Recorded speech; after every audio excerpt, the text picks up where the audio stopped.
How will drone-like tenders change dinghy selection? Imagine a boat tender that can think for itself, navigate through busy marinas, and dock with precision, all without a person on board. That's the future drone-like tenders are bringing to boating. These small boats, which operate remotely or autonomously, are set to shake up how we pick our dinghies. Traditionally, when choosing a dinghy, boaters look at size, weight, durability, and how easy it is to tow or store. They consider if it's inflatable, rigid, or a combination, and what material it's made of, like Hypalon or PVC, for durability. But with drone-like tenders, the game changes.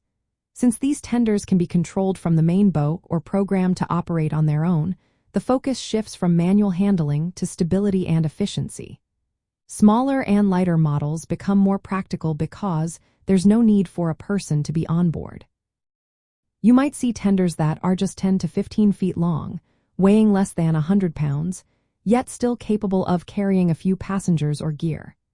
Electric motors will likely be the propulsion of choice because they are quiet, efficient, and easy to control. This means hull designs will favor shapes that maximize battery life and reduce drag, like streamlined ribs or lightweight inflatable hulls.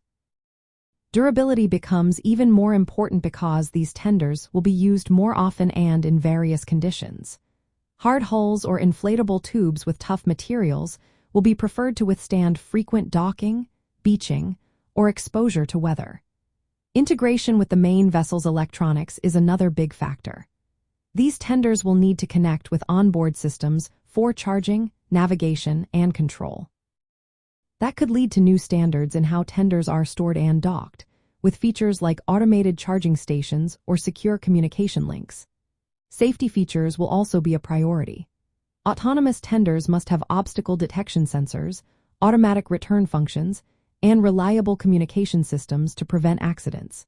This means choosing tenders equipped with radar, sonar, or cameras, and control hardware that can handle complex navigation tasks. When selecting a dinghy in the future, boaters will need to think beyond just size and capacity. They will consider how well the tender can operate on its own, how it integrates with their boat's electronics, and how durable and safe it is for autonomous use. Smaller, more tech-savvy designs will become more common, making storage and deployment easier than ever. Overall, drone-like tenders will expand the list of what to look for, emphasizing automation, electronic compatibility, and operational efficiency. This shift will change how boaters choose their tenders, making modern boating more connected and less labor-intensive.